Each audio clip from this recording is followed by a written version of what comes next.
দেশের ভেতরে রাজনৈতিক উত্তাপ, বাইরে মধ্যপ্রাচ্যে অস্থিরতা, একসঙ্গে বদলে যাচ্ছে সমীকরণ।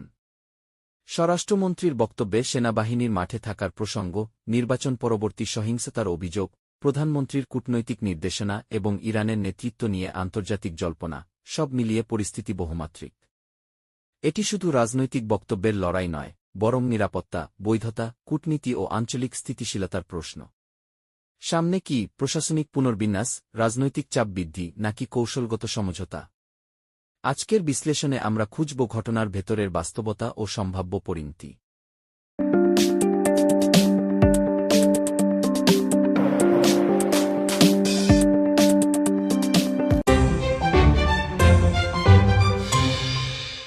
স্বরাষ্ট্রমন্ত্রীর এই বক্তব্য শুধু একটি প্রশাসনিক মন্তব্য নয়, এর ভেতরে আছে নিরাপত্তা কৌশল, রাজনৈতিক বার্তা এবং রাষ্ট্রীয় সক্ষমতার প্রশ্ন। সাংবিধানিক ও প্রশাসনিক বাস্তবতা। বাংলাদেশে আইনশৃঙ্খলা রক্ষার মূল দায়িত্ব পুলিশের। সেনাবাহিনী সাধারণত নির্বাচন, দুর্যোগ বা বড় নিরাপত্তা সংকটে কি এইড টু সিভিল পাওয়ার হিসেবে মাঠে নামে। দীর্ঘ সময় মাঠে থাকা সেনাবাহিনীর স্বাভাবিক দায়িত্ব নয়। তাই এই বক্তব্য ইঙ্গিত দিতে পারে, সরকার চায় পরিস্থিতি বেসামরিক প্রশাসনের হাতে পুরোপুরি ফিরুক। এটি একটি নরমালাইজেশন সিগন্যাল। নিরাপত্তা সক্ষমতার পরীক্ষা। যদি সেনাবাহিনী সরে যায়, তাহলে প্রশ্ন হবে, পুলিশ ও র্যাব কি একভাবে পরিস্থিতি সামাল দিতে প্রস্তুত? নির্বাচন পরবর্তী উত্তেজনা, সহিংসতার অভিযোগ, এসবের প্রেক্ষাপটে বেসামরিক বাহিনীর সক্ষমতাই এখন মূল পরীক্ষা। রাজনৈতিক বার্তা ও জনমত। এই বক্তব্য বিরোধীদের উদ্দেশ্যেও বার্তা হতে পারে, পরিস্থিতি নিয়ন্ত্রণে অতিরিক্ত সামরিক উপস্থিতির প্রয়োজন নেই কি, কিন্তু বিরোধীরা পাল্টা প্রশ্ন তুলতে পারে, সেনা সরলে কি প্রভাবশালী গোষ্ঠীর চাপ বাড়বে? এখানে জনমত বড় ফ্যাক্টর। আস্থা বনাম শূন্যতার আশঙ্কা। সেনাবাহিনী মাঠে থাকলে সাধারণ মানুষ অনেক সময় বাড়তি নিরাপত্তা অনুভব করে। তাদের সরে যাওয়া মানে প্রশাসনের ওপর পূর্ণ আস্থা দেখানো, আবার একই সঙ্গে ঝুঁকিও নেওয়া। এটি কেবল সেনা থাকবে কি থাকবে না কি প্রশ্ন নয়, বরং রাষ্ট্র কতটা আত্মবিশ্বাসী যে স্বাভাবিক আইনশৃঙ্খলা কাঠামোই যথেষ্ট। সামনে দিনগুলোই দেখাবে, এটি স্থিতিশীলতার ইঙ্গিত নাকি নতুন বিতর্কের সূচনা। ইরান, ইসরায়েল উত্তেজনা যখন বাড়ে, তখন বাংলাদেশের মতো একটি আমদানি নির্ভর ও প্রবাসী নির্ভর দেশের সামনে একসঙ্গে কয়েকটি গুরুত্বপূর্ণ প্রশ্ন দাঁড়িয়ে যায়। প্রধানমন্ত্রীর সম্ভাব্য নির্দেশনা তাই কেবল রাজনৈতিক অবস্থান নয়, এটি জাতীয় স্বার্থ সুরক্ষার কৌশল। মধ্যপ্রাচ্যে লক্ষাধিক বাংলাদেশী কাজ করেন। সংঘাত ছড়িয়ে পড়লে প্রথম অগ্রাধিকার হবে দূতাবাসগুলোকে উচ্চ সতর্কতায় রাখা, জরুরি যোগাযোগ হটলাইন চালু করা এবং প্রয়োজনে নিরাপদ স্থানে সরিয়ে নেওয়ার প্রস্তুতি রাখা। অতীত অভিজ্ঞতায় দেখা গেছে, সংকটকালে দ্রুত কনসুলার সমন্বয় জনাস্থা বাড়ায়। বাংলাদেশ জ্বালানি আমদানির ওপর নির্ভরশীল। উপসাগরীয় অঞ্চলে সামরিক উত্তেজনা মানেই তেলের দাম অস্থির হওয়ার ঝুঁকি। অর্থ মন্ত্রণালয় ও জ্বালানি বিভাগকে পরিস্থিতি মূল্যায়ন, সরবরাহ চেইন নিশ্চিতকরণ এবং বিকল্প উৎস বিবেচনার নির্দেশনা দেওয়া হতে পারে। বৈদেশিক মুদ্রার চাপও এখানে একটি বড় ফ্যাক্টর। বাংলাদেশ ঐতিহ্যগতভাবে অজোট নিরপেক্ষ ও সংযত ভাষার কূটনীতি অনুসরণ করে। সম্ভাব্য অবস্থান হতে পারে, সব পক্ষকে সংযমের আহ্বান, আন্তর্জাতিক আইন ও মানবিক নীতির প্রতি শ্রদ্ধা, এবং কূটনৈতিক সমাধানের পক্ষে অবস্থান। জাতিসংঘ, ওআইসি বা আঞ্চলিক প্ল্যাটফর্মে সমন্বিত বক্তব্য গুরুত্বপূর্ণ। বৈশ্বিক উত্তেজনা দেশের ভেতরেও আবেগ তৈরি করতে পারে। তাই আইনশৃঙ্খলা বাহিনীকে সতর্ক থাকতে বলা হতে পারে, যেন কোনো ধরনের সহিংসতা বা বিভ্রান্তি না ছড়ায়। প্রধানমন্ত্রীর নির্দেশনার মূল লক্ষ্য হবে, আতঙ্ক নয়, প্রস্তুতি, পক্ষ নেওয়া নয়, ভারসাম্য, আবেগ নয়, বাস্তববাদ। মধ্যপ্রাচ্যের আগুন যেন দেশের অর্থনীতি ও কূটনৈতিক অবস্থানকে নাড়িয়ে না দেয়, সেটিই হবে সবচেয়ে বড় কৌশলগত অগ্রাধিকার। নির্বাচন শেষ মানেই উত্তেজনার শেষ নয়, বরং অনেক সময় সেখান থেকেই শুরু হয় নতুন বাস্তবতা।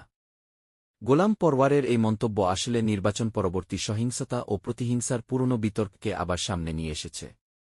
দক্ষিণ এশিয়ার রাজনৈতিক ইতিহাসে দেখা গেছে, স্থানীয় পর্যায়ে ক্ষমতার পালাবদল হলে প্রভাব বিস্তার, প্রতীকী দখল, এমনকি ব্যক্তিগত প্রতিশোধের ঘটনাও ঘটেছে, অভিযোগ অন্তত এমনটাই বলে। সবচেয়ে গুরুত্বপূর্ণ প্রশ্ন, অভিযোগ পাওয়ার পর প্রশাসন কত দ্রুত এবং দৃশ্যমানভাবে ব্যবস্থা নিচ্ছে। মামলা রুজু, গ্রেপ্তার, তদন্তের অগ্রগতি, এসব যদি স্বচ্ছভাবে জানানো না হয়, তাহলে সন্দেহ বাড়ে। দ্রুত ও নিরপেক্ষ তদন্তই জনাস্থা ধরে রাখার প্রথম শর্ত। নির্বাচন পরবর্তী পরিস্থিতিতে পুলিশের ভূমিকা সবচেয়ে সংবেদনশীল। তারা যদি দলনিরপেক্ষভাবে কাজ করে তাহলে উত্তেজনা দ্রুত কমে। কিন্তু পক্ষপাতের অভিযোগ উঠলে তা রাজনৈতিক মেরুকরণ আরও বাড়ায়।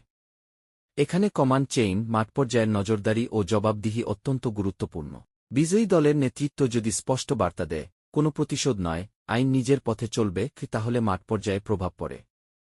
আবার নীরবতা বা অস্পষ্ট বার্তা কর্মীদের ভিন্ন সংকেত দিতে পারে। দলীয় শৃঙ্খলা রক্ষা নির্বাচন পরবর্তী স্থিতিশীলতার মূল চাবিকাঠি। যদি সহিংসতার অভিযোগগুলো তদন্তবিহীন থেকে যায়, তাহলে শুধু মানবাধিকার নয়, নির্বাচনের সামগ্রিক বৈধতাও প্রশ্নবিদ্ধ হতে পারে। আন্তর্জাতিক পর্যবেক্ষক ও নাগরিক সমাজ তখন জবাবদিহির দাবি তুলতে পারে। নির্বাচনের আসল পরীক্ষা ভোটের দিনে নয়, বরং ফল ঘোষণার পর। প্রশাসনের নিরপেক্ষতা, রাজনৈতিক সংযম ও দ্রুত তদন্তই ঠিক করবে পরিস্থিতি স্থিতিশীল হবে নাকি নতুন বিতর্কের জন্ম দেবে। প্রথমেই একটি বিষয় পরিষ্কার করা জরুরি, কোনো রাষ্ট্রপ্রধান বা সর্বোচ্চ নেতার মৃত্যু সংক্রান্ত খবর আন্তর্জাতিকভাবে নিশ্চিত না হলে তা গুজবও হতে পারে। তবে তাত্ত্বিকভাবে বিশ্লেষণ করলে প্রশ্নটি গুরুত্বপূর্ণ। ইরানের সুপ্রিম লিডারের পরিবর্তন কি পুরো শাসন কাঠামো বদলে দিতে পারে? ইরানের রাজনৈতিক ব্যবস্থা ধর্মীয় তত্ত্বাবধায়ক নেতৃত্বের ধারণার উপর দাঁড়িয়ে, যেখানে সুপ্রিম লিডার রাষ্ট্রের সর্বোচ্চ কর্তৃত্ব। তিনি সশস্ত্র বাহিনীর সর্বাধিনায়ক, বিচার বিভাগের প্রধান নিয়োগকারী এবং গুরুত্বপূর্ণ নীতিগত দিকনির্দেশক। কিন্তু কাঠামোটি কেবল ব্যক্তিনির্ভর নয়, এটি প্রাতিষ্ঠানিকভাবে গঠিত। অ্যাসেম্বলি অব এক্সপার্টস নামে একটি নির্বাচিত ধর্মীয় পরিষদ সুপ্রিম লিডার নির্বাচন করে। অর্থাৎ নেতৃত্ব শূন্যতা তৈরি হলেও একটি সাংবিধানিক প্রক্রিয়া রয়েছে। অতীতে আয়াতুল্লাহ খোমেনির মৃত্যুর পরও একই প্রক্রিয়ায় খামেনি দায়িত্ব নেন এবং ব্যবস্থা ভেঙে পড়েনি। তবে বাস্তব রাজনীতিতে ক্ষমতার ভারসাম্য গুরুত্বপূর্ণ। রেভলিউশনারি গার্ড এর নির্বাচিত প্রেসিডেন্ট, সংসদ এবং ধর্মীয় নেতৃত্ব সবার মধ্যে সূক্ষ্ম প্রভাবের সমীকরণ আছে। নতুন নেতা কে হবেন, তার রাজনৈতিক ও আদর্শিক অবস্থান কি, সেটি ভবিষ্যৎ নীতিতে প্রভাব ফেলতে পারে। অনেক বিশ্লেষক মনে করেন হঠাৎ করে শাসনব্যবস্থা বদলে যাওয়ার সম্ভাবনা কম, কারণ রাষ্ট্রীয় প্রতিষ্ঠানগুলো স্থায়ী। তবে অভ্যন্তরীণ গোষ্ঠীসমূহের মধ্যে প্রতিযোগিতা সাময়িক অস্থিরতা তৈরি করতে পারে। আন্তর্জাতিক সম্পর্ক, বিশেষ করে পশ্চিমা দেশগুলোর সঙ্গে নীতিতে সূক্ষ্ম পরিবর্তনও দেখা যেতে পারে। নেতৃত্ব পরিবর্তন বড় ঘটনা, কিন্তু তাৎক্ষণিক শাসনব্যবস্থা পরিবর্তনের নিশ্চয়তা নয়। ইরানের কাঠামো প্রাতিষ্ঠানিকভাবে তবে নতুন নেতৃত্বের ধরনই নির্ধারণ করবে ভবিষ্যৎ দিকনির্দেশনা। এখানে ব্যক্তি গুরুত্বপূর্ণ, কিন্তু প্রতিষ্ঠান আরও গুরুত্বপূর্ণ। দেশের ভেতরে নির্বাচন পরবর্তী উত্তেজনা, সেনাবাহিনীর মাঠে থাকা নিয়ে বিতর্ক, পরাজিতদের উপর হামলার অভিযোগ, আর বাইরে মধ্যপ্রাচ্যে ইরান-ইসরায়েল টানাপোড়েন। সব মিলিয়ে সময়টা সংবেদনশীল। একদিকে সরকার প্রশাসনিক স্বাভাবিকতায় ফেরার বার্তা দিচ্ছে, অন্যদিকে বিরোধীরা প্রশ্ন তুলছে নিরপেক্ষতা ও নিরাপত্তা নিয়ে। আন্তর্জাতিক অঙ্গনে আবার কূটনৈতিক ভারসাম্য রক্ষা, বিশেষ করে প্রবাসী নিরাপত্তা ও জ্বালানি ঝুঁকি, বড় চ্যালেঞ্জ হয়ে দাঁড়িয়েছে। এখন মূল প্রশ্ন একটাই, রাষ্ট্র কি স্থিতিশীলতা ও আস্থা ধরে রাখতে পারবে? কারণ ভেতরের রাজনৈতিক সংযম এবং বাইরের কূটনৈতিক বিচক্ষণতাই ঠিক করবে সামনে পথ শান্ত হবে নাকি আরও জটিল।